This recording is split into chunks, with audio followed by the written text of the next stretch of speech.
Hello दोस्तों, मैं gang से एक बार फिर से आपका स्वागत करता हूं हमारे चैनल में इंडी न्यूज़ पर। और कल खेला जाने वाला है बेहतरीन मैच अंडर 19 वर्ल्ड कप का फाइनल, जहां हमको भिड़ते हुए दिखेंगे भारत अंडर 19 और इंग्लैंड अंडर 19। दोनों ही ये टीम अभी तक रहे हैं अजय, एक भी मैच नहीं हारा है टूर्नामेंट में। इस लिहाज से हम कह सकते हैं मैच में कौन जीतेगा कहना मुश्किल होगा, लेकिन मुश्किल तो ये भी है कि कौन से खिलाड़ियों को आप अपने फैंटेसी 11 में रखिए, क्योंकि फैंटेसी गेम में केवल हमको 11 खिलाड़ी चाहिए होता है, लेकिन 11 से ज़्यादा हमको अच्छा करते हुए दिख रहे हैं दोनों ही टीमों के खिलाड़ियों की अगर हम बात करते हैं। इसीलिए ये जो मुश्किल है इसको आसान करने के लिए दोस्तों आपके लिए एक बार फिर से हम लेके आ चुके हैं इंडी न्यूज़ फैंटेसी 11। तो चलिए ज़्यादा समय व्यतीत ना करते हुए आपको बता देते हैं कि कौन से 11 खिलाड़ी हमने चूज़ किया है। लेकिन उससे पहले आपको ये बता देता हूँ कि ये जो मैच है वो खेला जा रहा है नॉर्थ साउंड एंटीगुआ में, जो कि ये मैच खेला जाएगा नॉर्थ साउंड एंटीगुआ में। तो इस हिसाब से हम कह सकते हैं कि पहले टॉस जीतो, उसके बाद बल्लेबाजी करने का फैसला करो, क्योंकि अभी तक टूर्नामेंट में जिसने ऐसा किया है वो ज़्यादा जीतता हुआ दिखा है। और साथ ही साथ कल बारिश की भी संभावना है, उस लिहाज से हम कह सकते हैं कि बॉल गीला हो सकता है, गेंदबाजों के लिए मुश्किल हो सकता है गेंद को ग्रिप करना, तो वहीं पे बल्लेबाजों के लिए आसानी से बल्ले पे गेंद आता हुआ दिखेगा। इसीलिए टॉस जीते और आप पहले बल्लेबाजी करें, बड़ा स्कोर खड़ा करें और ट्रॉफी जीत जाए। लेकिन अगर आपको भी जीतना है अपना फैंटेसी गेम, तो इन खिलाड़ियों को जरूर रखिएगा अपने टीम पे। इसीलिए जल्दी से अब ज़्यादा समय व्यतीत ना करते हुए बात करते हैं हमारे बैटर्स के बारे में। सबसे पहले तो बैटर्स की अगर हम बात करते हैं दोस्तों, तो पहला नाम तो ज़रूर रहेगा हमारे भारत के कप्तान, जिनका नाम है यश धूल। और यश धूल का नाम क्यों न रहे, क्योंकि पिछले मैच में बेहतरीन ढंग से इन्होंने शतक जड़ दिया था, और छोटा शतक नहीं, वहाँ पे 100 से भी ज़्यादा का 124 के आसपास जो है स्कोर है उसके बनाते हुए हमको दिखे तो अच्छे लय में दिख रहे हैं। भले ही बीच में 2 मैच खेलते हुए नहीं दिखे थे, तो यश धूल का नाम होना काफ़ी ज़रूरी है, क्योंकि पॉइंट्स भी इनके नाम लगभग 299 है इनके पास पॉइंट्स फैंटेसी गेम में। इस हिसाब से यश धूल को आप जरूर रखिएगा अपने फैंटेसी 11 में। इनका क्रेडिट जो है वो 9 है, लेकिन यश धूल को आप जरूर रखना चाहेंगे क्योंकि मिडिल ऑर्डर को पूरी तरह से संभालते हुए दिखते हैं। तो वहीं पे अगर हम दूसरे नाम की अगर हम बात करते हैं, तो नाम रहेगा वहाँ पे अंकुरिश रघुवंशी का, क्योंकि ये जो खिलाड़ी है आपको ओपनर के तौर पर दिखेंगे और थोड़े से महंगे नजर आते हैं, क्योंकि यश धूल जहाँ पे आपको बल्लेबाजी देते हैं केवल, लेकिन अंकुरिश रघुवंशी आपको देते हैं गेंदबाजी भी। और इस खिलाड़ी ने अपने नाम किया हुआ है अभी तक टूर्नामेंट में 421 पॉइंट्स। तो इस लिहाज से आप सोच सकते हो कि कितना बेहतरीन करता हुआ दिखा है। एक शतक तो इसके नाम भी रहा है, और जिस तरह से ये हमको करते हुए दिख रहे हैं बल्लेबाजी, लग रहा है कि ये खिलाड़ी हमको एक और टाइटल दिला सकता है। तो भारत की तरफ से अगर बल्लेबाजों की हम बात करते हैं तो रखिएगा यश धूल को और ओपनर अंकुरिश रघुवंशी को। तो वहीं पर अगर हम एक और खिलाड़ी का नाम लेना हो बल्लेबाजों के तौर पर, तो नाम रहेगा वहाँ पे इंग्लैंड के विलियम लक्सटन का नाम। विलियम लक्सटन का नाम रहेगा ज़रूर, क्योंकि ये जो खिलाड़ी है हमको लगातार अच्छा करता हुआ दिखा है। और ये विलियम लक्सटन थोड़े महंगे दिखते हैं आपको, क्योंकि इतना बेहतर साइज से नहीं किया होगा आप ये कह सकते हैं, लेकिन इनका क्रेडिट जो है वो है 9.0, और हमको दिखते हैं ये 5वें नंबर पर आते हुए। इस हिसाब से हम कह सकते हैं कि अगर इंग्लैंड का पहले के जो कुछ खिलाड़ी जल्दी से आउट हो जाते हैं, तो विलियम लक्सटन यहाँ पे संभाल सकते हैं पारी को, और इनके ऊपर आप लगा सकते हो दाव। अगर इनको नहीं पाना चाहते हो और आप सोच रहे हो कि विलियम लक्सटन को क्योंकि हमारे पास तो शेख रशीद भी है, तो उस हिसाब से आप बिल्कुल सही है, और शेख रशीद को आप रख सकते हो विलियम लक्सटन की जगह। लेकिन हमने पहले ही 2 बल्लेबाज रख चुके हैं भारत के, और शेख रशीद भी दिखते हैं हमको फर्स्ट डाउन में, यानी कि तीसरे नंबर पे, तो उस लिहाज से भी ठीक है। लेकिन केवल आप क्या भारत के ही बल्लेबाजों के ऊपर दाव लगाना चाहोगे, क्या आप इंग्लैंड के ऊपर नहीं रखना चाहोगे? ये आपका सोच विचार करना होगा आपको ये, और देखना रहेगा कौन से खिलाड़ी को आपने रखना है। लेकिन विलियम लक्सटन भी बेहतर है, तो वहीं पे शेख रशीद भी। तो इस हिसाब से कौन से खिलाड़ी को आप रखना चाहोगे, शेख रशीद या फिर विलियम लक्सटन, ये आपके ऊपर निर्भर करता है। तो चलिए अब दोस्तों बात करते हैं जल्दी से बढ़ के अब हम विकेट कीपर के बारे में। और विकेट कीपर में केवल एक ही नाम हमने रखा है वहाँ पे, और थोड़ा सा सोच रहे थे कि कौन से खिलाड़ी को रखा जाए यहाँ पे, इंग्लैंड के विकेट कीपर या भारत के विकेट कीपर। लेकिन हमने भारत के विकेट कीपर दिनेश बाना को रखा हुआ है। वो इसीलिए रखा हुआ है क्योंकि दिनेश बाना की विकेट कीपिंग हमको अच्छी दिखी है, प्रभावित दिखे हैं, लेकिन साथ ही साथ भारत के पास काफ़ी ज़्यादा स्पिन गेंदबाज है और स्पिन गेंदबाज ज़्यादा है। इसका मतलब ये कि ज़्यादा मौका बनाते हुए दिखेंगे आउट एज के साथ, स्टंपिंग के साथ, और ज़्यादा मौका बनेगा दिनेश बाना के पास स्टंपिंग करने का, कैच लेने का और ज़्यादा पॉइंट बटोरने का। इस लिहाज से दिनेश बाना ज़रूर रखिएगा आप अपने टीम में विकेट कीपर के तौर पर भारत की तरफ से।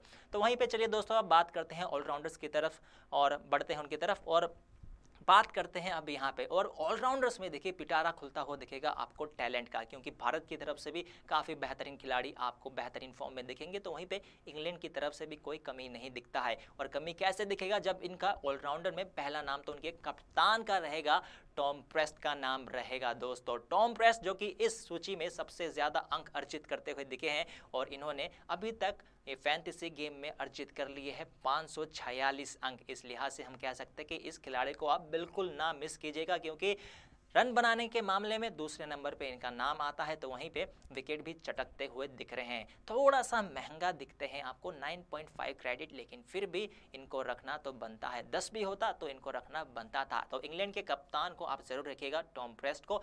दूसरे अगर हम बात करते हैं दूसरे खिलाड़ी की, अगर हम बात करते हैं कौन से खिलाड़ी रहेंगे, तो वो रहेगा ऑलराउंडर पे रेहान अहमद। रेहान अहमद जो कि टॉम प्रेस्ट के बाद आपको थोड़ी देर के बाद बल्लेबाजी करते हुए दिखते हैं, लेकिन गेंदबाजी में ज़्यादा बेहतर करते हुए दिख रहे हैं। और जहां पे आपको गेंदबाजी में एक विकेट का 25 अंक मिलता है, ये खिलाड़ी आपको 100 अंक ऐसे ही दे देगा, क्योंकि ये खिलाड़ी केवल हमको 1 या 2 विकेट पे खुश होता हुआ नहीं दिखता है, 4-4 विकेट चटकता है और पिछले 3 मैचों में इन्होंने 4 विकेट चटका हुआ है। इसीलिए रेहान अहमद को ऑलराउंडर की सूची से ज़रूर रखिएगा अपने टीम में और इनका क्रेडिट है 9.0। तो वहीं पे एक और अगर ऑलराउंडर की बात करते हैं दोस्तों, तो थोड़ा इसमें सोच हम रहे थे कि कौन से ऑलराउंडर को रखें, क्योंकि नाम आता है वहाँ पे राज बावा का भी, निशांत सिंधु का भी और बाकी खिलाड़ी का भी, लेकिन हमने दाव लगाया है भारत के निशांत सिंधु के ऊपर। निशांत सिंधु के ऊपर इसलिए लगाया क्योंकि दोस्तों आपको पता है ये ज़्यादा रिलायबल खिलाड़ी दिखता है हमको, पहले बल्लेबाजी करता हुआ दिखता है, पहले ज़्यादा गेंदबाजी करता हुआ दिखता है। तो इस हिसाब से निशांत सिंधु के ऊपर आप ज़रूर दाव लगाइएगा। लेकिन मैं ये ज़रूर कहूँगा कि राज बावा भी बेहतरीन करते हुए दिखे हैं, बड़ा कीर्तिमान उन्होंने अपने नाम हासिल किया है, उस लिहाज से राज बावा के ऊपर भी आप दाव लगा सकते हो, लेकिन ये आपके ऊपर निर्भर करता है। एक और अगर हम खिलाड़ी की बात करते हैं दोस्तों, तो वो भी करना ज़रूरी रहेगा, क्योंकि ऑलराउंडर्स में हमने 4 ऑलराउंडर्स को रखा है और ये जो आखिरी ऑलराउंडर है ना, ये तो बिल्कुल एकदम तुरुप का इक्का हो सकता है इंग्लैंड के लिए और आपके लिए भी। वो कैसे बताता हूं, क्योंकि जैकोब बेथेल जो खिलाड़ी है, जैकोब बेथेल ये आपको पहले ओपनिंग बल्लेबाजी करते हुए दिखते हैं और साथ ही साथ आपको 10 ओवर भी देते हुए दिखते हैं। ये स्लो गेंदबाजी करते हैं लेकिन विकेट चटकते हुए दिखते हैं और अभी तक काफ़ी ज़्यादा अंक अर्जित कर चुके हैं, 486। इस लिहाज से हम कह सकते हैं कि इनको रखना काफ़ी अहम हो जाता है। 9 अंक या फिर 9 क्रेडिट यहाँ पे आपको देना पड़ेगा इनको रखने के लिए, लेकिन रखिए ज़रूर, क्योंकि ये जो सारे खिलाड़ी हैं 100 क्रेडिट के भीतर ही आते हैं, क्योंकि हमने उसका हिसाब कर लिया है। तो चलिए अब बढ़ते हैं दोस्तों बॉलर्स के बारे में और बात कर लेते हैं कि पहला बॉलर कौन रहेगा। तो उस हिसाब से अगर हम बात करते हैं दोस्तों, तो पहला बॉलर तो भारत की तरफ से ही होना चाहिए, क्योंकि भारत की तरफ से इतने बेहतर करते हुए दिख रहे हैं हमको, तो इस हिसाब से तो हम कह सकते हैं कि पहला जो गेंदबाज रहेगा वो तो भारत की तरफ से होना चाहिए। और पहला गेंदबाज नाम है उनका राजवर्धन हंगरगेकर। राजवर्धन हंगरगेकर जो कि लगातार 2-3 विकेट दे रहे हैं आपको और बल्लेबाजी भी थोड़ा निचले क्रम में, ज़्यादा नीचे नहीं आते हैं। जैसे शार्दुल ठाकुर आपको खेलते हुए दिखते हैं, वैसे ही हंगरगेकर आपको खेलते हुए दिखते हैं 6ठे या 7वें नंबर पर। उस लिहाज से बल्लेबाजी भी आ सकता है और रन के साथ भी आपको योगदान दे सकते हैं, लेकिन योगदान तो इनका विकेटों के साथ भी मिलने वाला है, क्योंकि अभी तक इन्होंने अर्जित कर लिया है 293 अंक अपने बेहतरीन गेंदबाजी के चलते। तो पहला नाम गेंदबाजी में रहेगा राजवर्धन हंगरगेकर का। तो वहीं पे अगर हम बात करते हैं दोस्तों एक और गेंदबाज की, तो वो रहेंगे इंग्लैंड की तरफ से, जिनका नाम है जोशुआ बॉयडन। तो इस हिसाब से इनको रखना काफ़ी है ज़रूरी। और जोशुआ बॉयडन की अगर हम बात करते हैं तो इनके नाम तो 460 हो चुका है अंक अभी तक, तो इस हिसाब से हम ज़रूर कहेंगे कि जोशुआ बॉयडन को आप रखिएगा अपने टीम में, क्योंकि अभी जिस तरह से दिख रहे हैं, जहां पे रेहान अहमद हमको दिखते हैं 4-4 विकेट चटकते हुए, जोशुआ बॉयडन भी हमको उसी तरह से उसी लय में दिखते हैं 4 विकेट चटकते हुए। और इतना ही नहीं, ये बल्लेबाजी के साथ भी थोड़ा बहुत आपको रन दे सकते हैं, क्योंकि जहाँ पे भारत की गेंदबाजी और इंग्लैंड की गेंदबाजी इतनी बेहतर रहेगी, उस हिसाब से तो हम कहेंगे ज़रूर कि यहाँ पे इनके ऊपर नज़र रहेगा कि विकेट आप ज़्यादा लें, इसीलिए इनके ऊपर रखिएगा। और आखिरी अगर हम खिलाड़ी की बात करते हैं, गेंदबाज की अगर बात करते हैं, तो नाम रहेगा वहाँ पे विकी ओसवाल का, क्योंकि इनके तरफ से भी बेहतरीन हमको दिखा है खेल अभी तक। एकमात्र ऐसे खिलाड़ी रहेंगे जो हमको फाइनल में दिखेंगे जिनके नाम इस टूर्नामेंट में 5 विकेट रहा हो। बाकी जो खिलाड़ी है इन दो टीमों की तरफ से, उनके नाम अभी तक 5 विकेट नहीं हुआ है इस टूर्नामेंट में, और इन्होंने भी अपने बेहतरीन गेंदबाजी के चलते अभी तक अर्जित कर लिया है 430 अंक। इस लिहाज से हम कह सकते हैं कि विकी ओसवाल भी एकदम बेहतरीन खिलाड़ी हो सकते हैं, वो खिलाड़ी हो सकते हैं जो सबसे ज़्यादा आपको अंक दिलाए। तो दोस्तों, ये कुछ खिलाड़ी थे हमारी तरफ से, 11 खिलाड़ी जो अच्छा करते हुए दिख सकते हैं आपको कल के मैच में। लेकिन कौन से खिलाड़ी को हमने बाहर रखा है, कौन से खिलाड़ी को हमने रिजेक्ट किया है, उसके बारे में अगर बात करते हैं, और क्यों रिजेक्ट किया है उसके बारे में बात करते हैं। तो दोस्तों, अगर हम बात करते हैं कि जो पहला नाम जो हमने रिजेक्ट किया है वो रहेगा जॉर्ज थॉमस का, जो कि इंग्लैंड के हैं ओपनर। क्योंकि हमारे पास अगर हम बात करते हैं, बेथेल पहले से ही है वहाँ पे, जैकोब बेथेल जो कि ओपनिंग करते हुए दिखते हैं, तो एक और ओपनर के ऊपर दाव लगाना कहीं ना कहीं रिस्की हो सकता है। तो आप अपने थोड़ा गट्स के हिसाब से चूज़ कर सकते हो कि आपको जॉर्ज थॉमस के साथ जाना है या फिर जाना है जैकोब बेथेल के साथ। लेकिन हम तो जैकोब बेथेल के साथ जाते हुए दिख रहे हैं। तो वहीं पे दूसरे जॉर्ज को भी हमने किया हुआ है इग्नोर, जिनका नाम है जॉर्ज बेल। भले ही पिछले मैच में अच्छा करते हुए दिखे थे, लेकिन जॉर्ज बेल को इसलिए हमने नहीं रखा है क्योंकि जॉर्ज बेल थोड़ा नीचे कुछ ज़्यादा खेलते हुए दिखते हैं। अगर ऊपरी क्रम के बल्लेबाज थोड़ा अच्छा करते हुए दिखते हैं, तो जॉर्ज बेल अगर खेलते भी हैं तो उनको ज़्यादा मौका नहीं मिलने वाला है बल्लेबाजी का, उस लिहाज से ज़्यादा अंक अर्जित करते हुए नहीं दिखेंगे, और गेंदबाजी करते नहीं है, तो उस लिहाज से इस खिलाड़ी को हमने नहीं लिया है अपने टीम में। उसके बाद अगर हम बात करते हैं कौन से खिलाड़ी को हमने नहीं लिया, तो हम राज बाबा को हमने किया है इग्नोर। लेकिन इससे पहले हम बात कर चुके हैं कि राज बाबा को आप रख सकते हो वहाँ पे निशांत सिंधु की जगह, लेकिन निशांत सिंधु को रखना चाहोगे या फिर राज बाबा को, ये आपके ऊपर निर्भर करता है। तो वहीं पे एक और अहम खिलाड़ी भारत की तरफ से रवि कुमार को हमने नहीं रखा है। अब एक बार फिर से यहाँ पे देखिए दोस्तों, ये आपके ऊपर डिपेंड करता है कि क्या आप ज़्यादा भरोसा जताते हो रवि कुमार के ऊपर या फिर हंगरगेकर ऊपर या फिर विकी ओसवाल के ऊपर। लेकिन मैं कहूँगा ज़रूर कि विकी ओसवाल को ज़रूर रखिएगा अपने टीम पे। हंगरगेकर की जगह आप रवि कुमार को रख सकते हो, लेकिन वो आपके ऊपर निर्भर करता है, क्योंकि दोनों ही खिलाड़ी अच्छा करते हुए दिख रहे हैं। और आखिरी खिलाड़ी जो हमने नहीं रखा है वो है इंग्लैंड की तरफ से, जिनका नाम है एलेक्स हॉटन, और ये है विकेट कीपर। और एलेक्स हॉटन को हमने इसीलिए नहीं रखा है क्योंकि ये भी काफ़ी नीचे, भले ही विकेट कीपर है लेकिन काफ़ी नीचे बल्लेबाजी करने के लिए आते हैं, और कई बार तो इनकी बल्लेबाजी आती भी नहीं है। पिछले मैच में भले ही इन्होंने अच्छा किया था वहाँ पे अफगानिस्तान के खिलाफ, लेकिन फिर भी केवल एक मैच के लिए, तो एक मैच के बाद इनको नहीं रखा जा सकता ना, इसीलिए हमने रखा है दिनेश बाना को। चलिए दोस्तों, अब बात कर लेते हैं कि हमारे कप्तान और उपकप्तान कौन रहेंगे। तो पहले उपकप्तान की अगर हम बात करते हैं, तो पहले उसमें नाम रहेगा इंग्लैंड की तरफ से जैकोब बेथेल का। जैकोब बेथेल क्योंकि ये हमको सलामी बल्लेबाजी करते हुए दिखेंगे, साथ ही साथ गेंदबाजी करते हुए दिखेंगे, तो इस खिलाड़ी का नाम होना काफ़ी ज़रूरी है।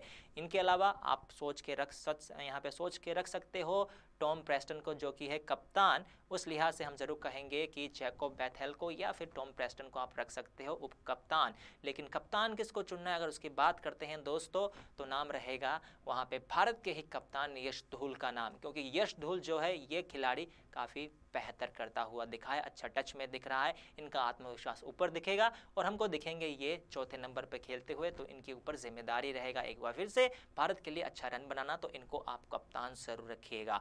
तो दोस्तों, अब जाने का समय आ गया, लेकिन जाने से पहले आपको बता देता हूँ कि हमने कौन सी टीम को रखा है और कौन से खिलाड़ियों को रखा है हमारे टीम में, और क्यों यहाँ पे हम बात कर रहे हैं कि इन खिलाड़ियों को रखना चाहिए, तो हम जल्दी से आपको बता देता हूँ कि हमने बैटर्स में किन किन को रखा है। जहाँ पे बैटर्स में रखा है हमने यश धूल को, अंकुरिश रघुवंशी को रखा हुआ है हमने, और साथ ही साथ रखा हुआ है वहाँ पे विलियम लक्सटन को। और वहाँ विलियम लक्सटन की जगह आप दे सकते हो शेख रशीद को भी ज़रूर, वहाँ पे वो आपके ऊपर निर्भर करता है। तो वहीं पे अगर हम विकेट कीपिंग की बात करते हैं तो हमने भारत की तरफ से ही दिनेश बाना को रखा हुआ है। और वहीं पे ऑलराउंडर्स की अगर हम बात करते हैं तो रखा हुआ है हमने टॉम प्रेस्ट को, रेहान अहमद को रखा हुआ है, निशांत सिंधु को और जैकोब बैथेल को। तो वहीं पे गेंदबाजी की अगर हम बात करते हैं तो हमने रखा हुआ है वहाँ पे राजवर्धन हंगरगेकर को रखा हुआ है, साथ ही साथ रखा हुआ है हमने वहाँ पे जोशुआ बॉयडन को, और आखिरी जो खिलाड़ी रहेंगे वो भारत की तरफ से ही रहेंगे और उनका नाम है विकी ओज्फल। तो दोस्तों ये थे हमारे फाइनल 11 फैंटेसी 11 जो कल के मैच में चमकते हुए दिख सकते हैं आपको। लेकिन आपका फैंटेसी 11 क्या है? क्या आप इत्तेफाक रखते हो जो हमने कैप्टन और यहाँ पे उप कप्तान और कैप्टन चुना हुआ है? उप कप्तान जहाँ पे रखा हुआ है हमने बैथेल को, तो वहीं पे कप्तान यश धूल को रखा हुआ है। क्या आप इस बात से इत्तेफाक रखते हो, हाँ या नहीं? जो भी आपके विचार बता सकते हो हमारे कमेंट सेक्शन में। साथ ही साथ आप हमारे वीडियो को ज़रूर कीजिएगा लाइक, और साथ ही साथ कीजिएगा शेयर, और सब्सक्राइब करना भी ना भूलेगा उस घंटी के साथ, क्योंकि लगातार आपके साथ जुड़ते रहेंगे ऐसे ही बेहतरीन वीडियोस के साथ जहां पे हम आपको बताएंगे फैंटेसी 11 के बारे में। फिलहाल के लिए मैं गैंग्स लेता हूं आपसे विदा। Goodbye and take care.